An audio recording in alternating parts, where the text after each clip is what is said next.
This is Neeraj, your physics teacher, and today we will discuss about again checking the correctness of a relation. एक example आपने कल कर लिया था. Now another example मैं एक और ले लेता हूँ. After that आपके पास इनके क्वेश्चंस आ जाएंगे. फर्स्टली सोल्व्ड क्वेश्चन भेजे जाएंगे, फिर हो सकता है अनसोल्व्ड भेज दूं मैं, उसके बाद उनकी आंसर की आपके पास भेज दूं. तो प्रैक्टिस जरूर करना. प्रॉब्लम फेस करोगे इसमें फिजिक्स में तो ही फिजिक्स समझ में आती है. तो चेक द रिलेशन. तो एक टॉपिक इसका एक और क्वेश्चन मैं आपको करवा देता हूँ इसका, फिर नेक्स्ट क्वेश्चन करेंगे. ठीक है, कल के साथ ऐड कर लेंगे. Suppose you have a relation mgh is equal to half mv square. Okay, ये आपका कोई रिलेशन गिवन है. अब ये बताइए कि दिस रिलेशन इज करेक्ट और इनकरेक्ट. वैसे तो आपको पता है this is the formula for, you know very well, this is the formula for calculating potential energy, and this one kinetic energy. And energy भाई you know very well, energy work में कोई फर्क नहीं है, दोनों के जूल होते हैं यूनिट. तो ये दोनों तो इक्वल मिलेंगे और दोनों फार्मूले करेक्ट भी है. mgh भी ठीक है और mv हाफ mv स्क्वायर भी ठीक है. लेकिन आपको using dimension you have to check this relation. Dimension का यूज करके, वैसे तो देखो आपको पता लग ही गया फार्मूला देख के. बाई चांस आपको ये फार्मूले ना पता होते, mgh होता है, एनर्जी है, ये भी एनर्जी है, तो क्या करते, कोई भी फार्मूला आपको दे दिया, चेक कैसे करो. Now divide this into two parts, left hand side and right hand side. Firstly solve left hand side, taking left hand side and solve it using dimension. Put all the dimension in this relation. You know very well, in left hand side we have mgh, where m is the mass, g is acceleration due to gravity, and h is height. Okay, they have usual meaning. M mass. For mass, we have to put capital M. For acceleration due to gravity or acceleration,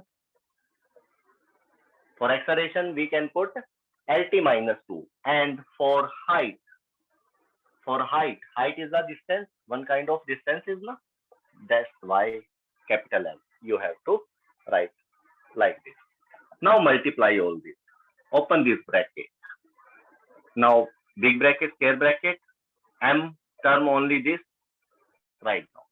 L plus 1, this is again plus 1, base same, power add, you can get ml plus 2. बचा क्या, t minus 2. So from there you have ml2 t minus 2. Okay, this is the dimension of left hand side. Means mgh को solve करके आपके पास ये dimension आती है. अब next step क्या होगा हमारा. Now we have to solve right hand side term. अगर ये भी इसके इक्वल आ गए, डायमेंशन दोनों ही सेम आ गए, तो हम क्या करेंगे, फॉर्मूला करेक्ट. ओके, चलो देखते हैं इसको. Right hand side, in right hand side we have formula half mv square. Half is the constant quantity, half is the constant and dimensionless. तो इसको आपको क्या करना है, इग्नोर कर. समझे, जो ये कांस्टेंट टर्म होती है 1 2 3 4 हाफ, 3/4 4/3 कुछ भी आ जाए, इसके साथ आपको कोई डायमेंशन नहीं लगानी है, इसको आपको इग्नोर करना है. तो फार्मूला बचा क्या, ओनली mv स्क्वायर. ओके, तो यहाँ पर आप for mass you have to write capital M, and for velocity you know very well, dimension is LT minus 1 whole power 2. Okay, now again further solving this thing we can get L2 t minus 2. ये 2 क्या होगा, L power बन जाएगा, t minus 1 से ये 2 multiply होगा तो t minus 2 बन जाएगा. From there we can get this dimension. Now check it. Left hand side dimension is equal to right hand side dimension. So What will be the result now? Formula is correct. Okay, in this way you can check any formula. लेकिन इन फार्मूलों में सबसे आगे जो दिखते आने वाली है कमियां है, देखो डायमेंशन की भी कुछ कमियां है. यूजिंग डायमेंशन एनालिसिस आप क्या कर सकते हो, फार्मूले को चेक कर सकते हो. अभी एक ही टाइप करा आप, आगे हम फार्मूला बनाएंगे भी. चलो करते हैं, अभी करते हैं, फार्मूला बनाते हैं. कुछ कमियां भी होंगी इसमें, वो भी आप क्या करोगे, स्टडी करोगे. जैसे हाफ को लेकर हम बात नहीं कर रहे थे, इग्नोर कर रहे थे, इस तरह की कमियां भी आती है थोड़ी बहुत, वो भी आप इसमें डिस्कस करोगे. तो अभी आपने क्या सीखा, डायमेंशन सीखी बनानी पहले तो, और उसके बाद फार्मूले को चेक करना सीखा.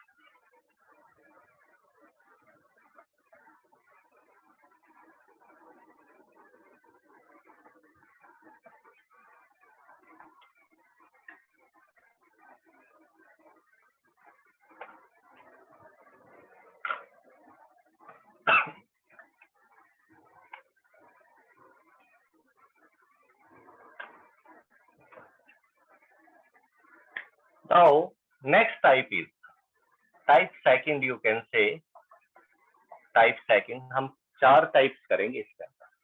टाइप सेकंड में आप फार्मूले को ड्राइव करेंगे, ड्राइव रिलेशन. एक क्वेश्चन में अपने आप ही शॉर्टकट में बताता हूं पहले, फिर आपको स्टेटमेंट के साथ बताएंगे, क्योंकि स्टेटमेंट बड़ी जरूरी है इसके अंदर, बहुत जरूरी है. ड्राइव में स्टेटमेंट पढ़नी आनी चाहिए, तभी फार्मूला ड्राइव कर पाओगे. इससे पहले वाली टाइप में स्टेटमेंट सिंपल सी आएगी, उसको आपको derive relation using dimension analysis. Dimensions को यूज करके फार्मूला ड्राइव कर. अभी हमने कल सेंट्रीपिटल फोर्स का फार्मूला ड्राइव करा, याद है वो formula, half F is equal to mv square होना, यही था ना. चलो स्टेटमेंट में क्या होगा, सुनिए. स्टेटमेंट लिखेंगे टाइम ज्यादा लग जाएगा, ठीक है. टच जो लिंक बना होता है वो खत्म हो जाता है, इसलिए सबसे पहले हम मान लो ये फार्मूला ड्राइव करना है, तो इसकी स्टेटमेंट हमें कुछ ऐसे दी होगी कि फोर्स के लिए फार्मूला निकाल. इसके लिए फोर्स के लिए, सेंट्रीपिटल फोर्स के लिए, और वो डिपेंड करता है, F डिपेंड्स ऑन, टर्म दे देते हैं वो कि मास के ऊपर डिपेंड करता है, वेलोसिटी के ऊपर. Okay, this force is depends on mass, velocity v and radius r. इस तरह से पूरी स्टेटमेंट बनाएगा, 4-5 लाइनों में, 3-4 लाइनों में बन सकती है वो. तो ये तो मैंने शॉर्ट में आपको क्वेश्चन दे दिया. तो आपने इसमें क्या डिटेक्ट करना है कि किसका फार्मूला निकालना है, नंबर 1. सेकंड, कौन कौन सी टर्म को यूज करना है.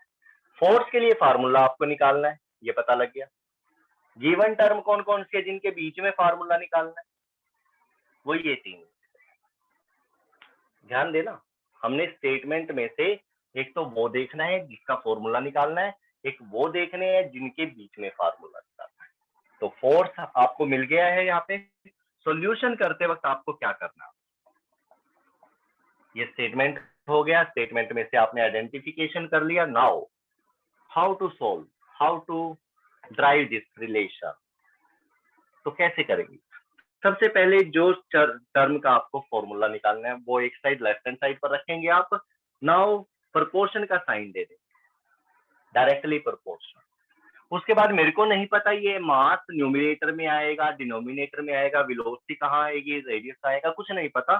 तो मैं क्या करता हूँ, सभी को जरूरी नहीं पहले मास ही लिखना है, वेलोसिटी लिखना है. आप आर को पहले लिख सकते हो, एम को, वी को आगे पीछे इधर उधर लिख सकते हो. आपने तीनों को मल्टीप्लाई में न्यूमिनेटर में लिखना है, लिख दिया इन तीनों को.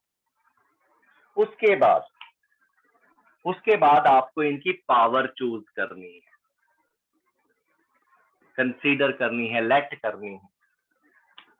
पावर क्या लेट कर ली, ए बी सी. ओके, अब हमें इन ए बी सी की वैल्यूज निकाल और इसके अंदर दोबारा से पुट करते हैं, फिर हमें ये फार्मूला, क्या समझे? सबसे पहले स्टेटमेंट, किसका फार्मूला निकालना है, ओके। उसके बाद कौन कौन सी टर्म के बीच में फार्मूला निकालना है, ठीक है। उसके बाद जो फार्मूला निकालना है वो लेफ्ट हैंड साइड पर, जो बाकी टर्म है वो राइट हैंड साइड पर। आफ्टर दैट उनकी पावर कंसीडरेशन करना है आपको। ए बी सी 4 है तो डी बी कर लीजिए, 2 है तो ए बी कर लीजिए, पी क्यू कर सकते हो, एक्स वाई कर सकते हो, आपने देखा।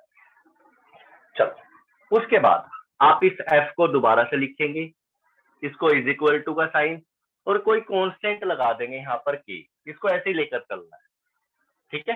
कांस्टेंट को लेकर कोई भी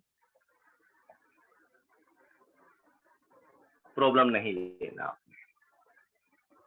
लिख दिया इसको, तो इसको आप इक्वेशन 1 बोल दीजिए। अब हमारा जो काम है, फार्मूला ड्राइव करने से पहले एबीसी की वैल्यू को कैलकुलेट डिटरमाइन कर, कैसे करेंगे? Using dimension, using dimension. तो डायमेंशन पुट कर दीजिए और सॉल्व कर दीजिए, आ जाएंगी एबीसी। डायमेंशन क्या होती है एफ की?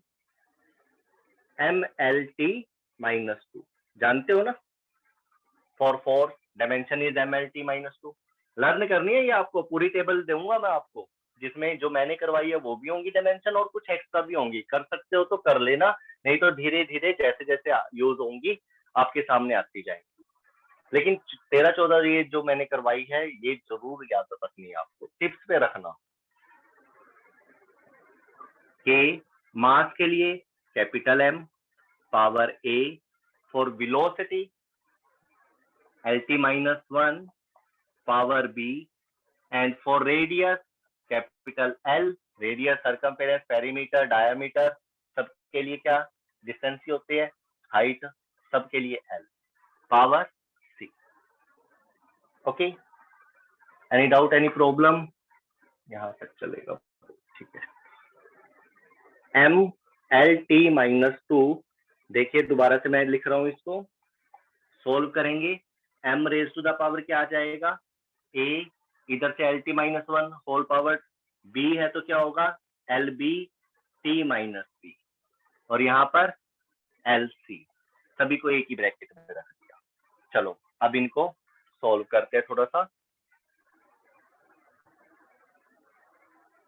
तो लेफ्ट हैंड साइड पर है हमारे पास फोर्स की डायमेंशन MLT -2 और राइट हैंड साइड पर आ रहा है हमारे पास K M raise to the power A L power B L power C, base same, power will be add, तो L की पावर बन जाएगा B प्लस C। इधर क्या बचा? T -B। ओके, नाउ इसके बाद यहाँ पर MLT -2 दिख रहा है आपको, इधर भी हमने MLT मतलब MLT की फॉर्म में ये बना दिया। इसके बाद अप्लाइंग प्रिंसिपल ऑफ होमोजेनिटी,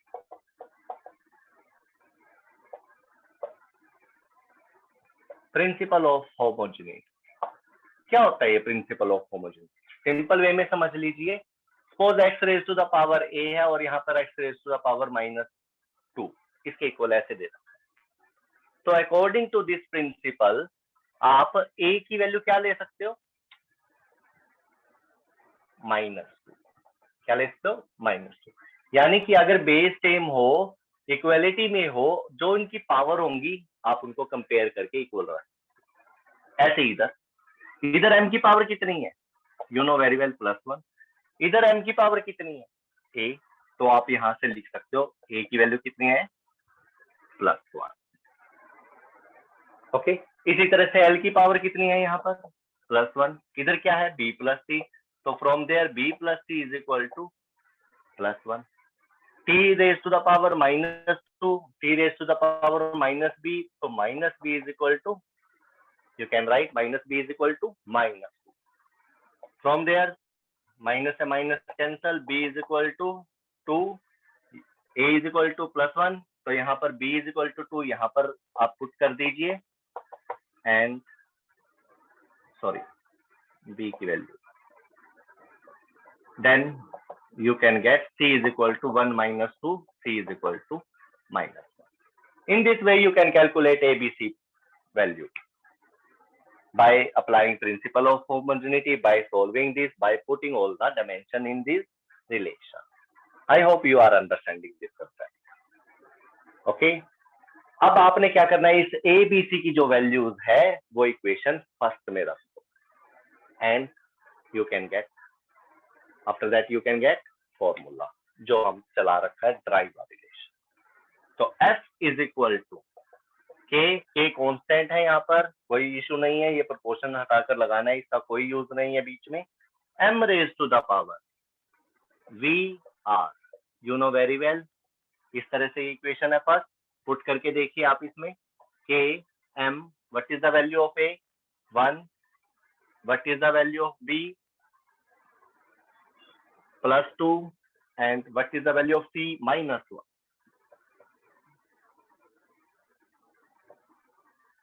ठीक है. इसके बाद क्या करेंगे, जो पावर माइनस के साथ है जिसकी पावर, उसको आप डिनोमिनेटर में ले जाइए और वो प्लस में हो जाएगी. देखिए क्या बनेगा, ये mv² अपॉन के क्या है कांस्टेंट, इसकी वैल्यू 1 होती है, बाकी फार्मूला आपके साथ.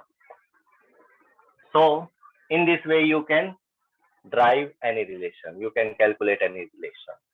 So drive a relation using dimension analysis. This is your another type. I hope you are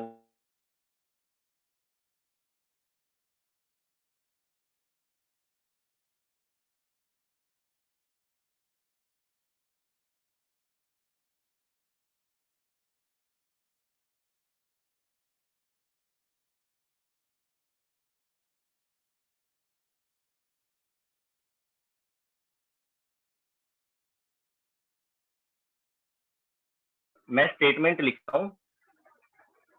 statement काफी लंबी होती है, टाइम कंज्यूमिंग होती है, तो पहले स्टेटमेंट लिखता हूँ. इसमें एक नई चीज भी देखने को मिलेगी आपको. स्टेटमेंट एक ऐसी टर्म दे देते हैं वो कि वो फार्मूले में ही नहीं होती, एक्चुअल फार्मूले में नहीं होती.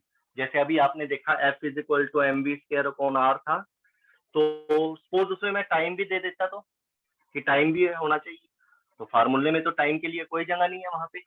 तो इसीलिए स्टेटमेंट में कई बार हम जो भी एक्स्ट्रा चीज लेंगे यार वो दे देगा स्टेटमेंट में, तो वो ऑटोमेटिक ही उसमें से क्या हो जाएगी, निकल जाएगी. तो नोट करिए statement.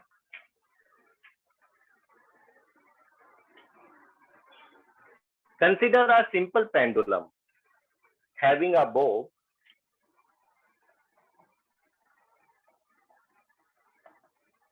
consider a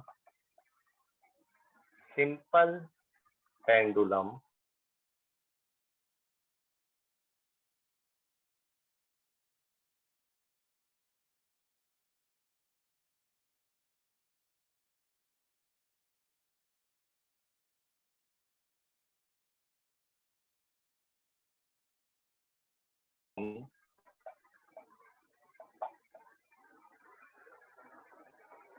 that oscillates under the action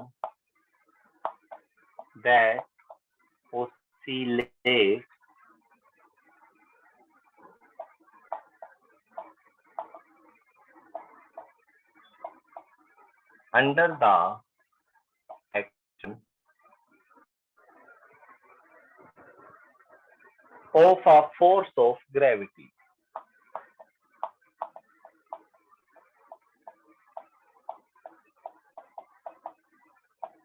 gravity के अंदर कोई सिंपल पेंडुलम है जिसमें एक बॉब अटैच किया गया और वो ऑसिलेशन में है, ऑसिलेट कर रहा है.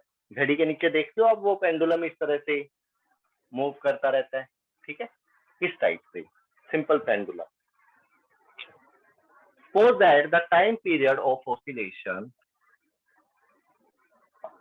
यहाँ से स्टार्ट हो गया question. Suppose that the time period, अभी वो पेंडुलम के बारे में बता रहा था आपको, क्योंकि आप नए नए +1 में आए हो ना, तो काफी चीजें ऐसी है जो आपको नहीं पता, तो उसका फर्ज बनता है कि वो आपको थोड़ा सा क्लियर करके चले.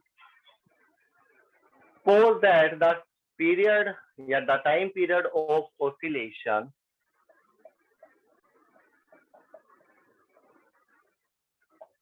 the time period of oscillation of the simple pendulum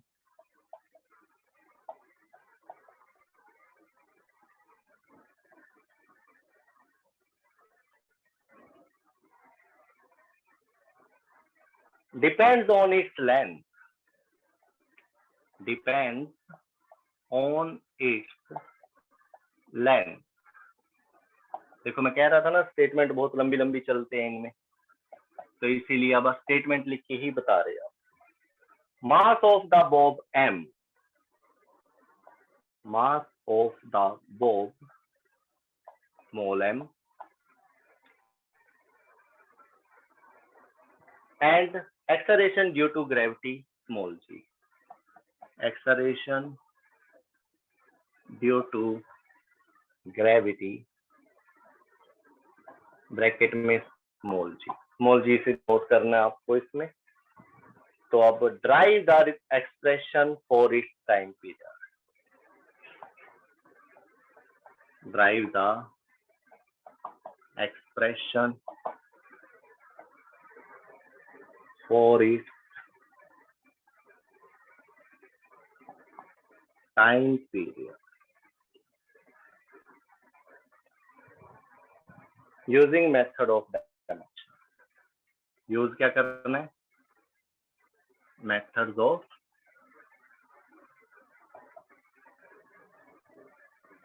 dimension, dimensions का यूज कर। देखो इतनी बड़ी स्टेटमेंट है और इसको आप अपने क्या करना है, सॉल्व करना है इस क्वेश्चन को। कैसे करेंगे सॉल्व? सबसे पहले आ जाइए अपने काम पर लग जाते हैं। पूरी स्टेटमेंट को पढ़ा आपने। Consider a simple pendulum having a bob attached to a spring that oscillate under direction of force of gravity.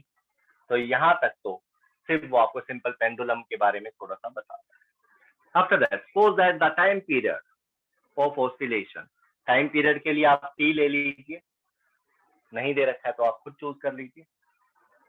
Time period T of oscillation of the simple pendulum depends, ये वर्ड देख रहे हो आप, depends या directly proportional या inversely proportional कुछ आ जाता है, तो इसका मतलब है टी के लिए फार्मूला आपको कैलकुलेट करना है। टी डिपेंड कर रहा है किस किस के ऊपर? Length, mass, acceleration due to gravity, तीन चीजों के ऊपर। तो आपका फर्ज बनता है कि आप इन सभी चीजों को डिटेक्ट करके सबसे पहले आप ऐसे लिख दीजिए, T directly proportional to M L G या एल एम जी, मर्जी आपकी, कोई भी आगे पीछे लिख सकते हो, मैंने पहले भी आपको कहा था L M G. Now consider here power. If now T is equal constant L M G power A B C, ठीक है। इस तरह से आपको इस स्टेटमेंट में से अपने लिए सॉल्यूशन निकालना है, कैसे सोल्व करना है, ठीक है। Now put on the dimension for time, small T भी ले सकते हो, कैपिटल टी भी, जो वो देगा वो लेना आपको। तो चलो टी की डायमेंशन क्या होगी? टी ही होगी, कांस्टेंट की कोई डायमेंशन नहीं लेनी है। एल के लिए capital L power A, for mass capital M power B, for acceleration due to gravity you know very well dimension is LT minus 2 and its power is whole power is 3. Now T को देखो मैं कैसे लिख रहा हूँ, M0 L0 T, ऐसे भी लिख सकते हैं, कोई डाउट? क्योंकि किसी की भी पावर 0 1 होता है वो, मैं तो MLT की फॉर्म में बना रहा हूँ लेफ्ट हैंड साइड को अपनी, और राइट हैंड साइड को भी उसी चीज में कन्वर्ट करूंगा। L raise to the power A, M raise to the power B, और यहाँ से आपके पास आ जाएगा L raise to the power C, T raise to the power -2C. Open this bracket. Okay. Now write down again M0 L0 T, T1 is equal to K, यहाँ से M raise to the power B, L raise to the power इधर A है इधर C है, तो base same है तो power add हो जाएंगी, L A प्लस C हो जाएगा, and the power of T is equal to -2. Now M raised to the power 0, M raised to the power B. Principle of homogeneity apply कर दिया। Okay, power base same power equal to हो तो क्या कर सकते हो, power को equal कर सकते हो। 0 is equal to B. For L 0 is equal to A plus C. 41 is equal to -2c। तो c की वैल्यू क्या आ गई, -1/2। b की वैल्यू क्या हो गई, 0। तो c is equal to c plus a plus c की वैल्यू क्या होगी, -1/2। तो from there a is equal to क्या हो जाएगा, +1/2। तो a b c की वैल्यू आपने कैलकुलेट कर ली है। अब क्या करेंगे आप, पुट कर दीजिए किसमें, इक्वेशन 1 में। तो t इज इक्वल टू क्या आ जाएगा, k m raise to the LMG लिखा हुआ है। a की वैल्यू 1/2, m b की वैल्यू 0, g की वैल्यू -1/2, g की पावर। ओके, तो जिसकी पावर 0 आई है वो देखो, वो टर्म अपने आप ही खत्म हो जाएगी। बचेगा क्या, k l raise to the power 1/2, g को नीचे ले जाइए, प्लस हो जाएगा 1/2। तो यहाँ से आपके पास फार्मूला आ गया k under the root l/g। This is your final answer. I hope आपने ये समझा होगा। इसके अंदर नई चीज क्या थी कि एक टर्म उसने एक्स्ट्रा दे रखी थी जो डिपेंड नहीं करती, फिर भी उसने कहा डिपेंड करती, और वो ऑटोमेटिक क्या हो गई, इसमें से कैंसल हो गई। m के लिए इस फार्मूले में कहीं पर भी कोई जगह नहीं होगी। तो डायमेंशन का यूज करके एक बेनिफिट मिला कि अगर कोई फार्मूला हमें परेशान करने के लिए उसने दे दिया, ठीक है, कंफ्यूज करने के लिए दे दिया कि भाई ये वाली टर्म भी होनी चाहिए, तो वो ऑटोमेटिक उसमें से क्या हो जाती है बेटा, निकल जाती है। देखो पावर 0 होकर खत्म हो जाएगी। आई होप आपको एक आर्टिकल समझ में आया होगा। ओके, चलो ठीक है, 2 टाइप आपकी हो चुकी है।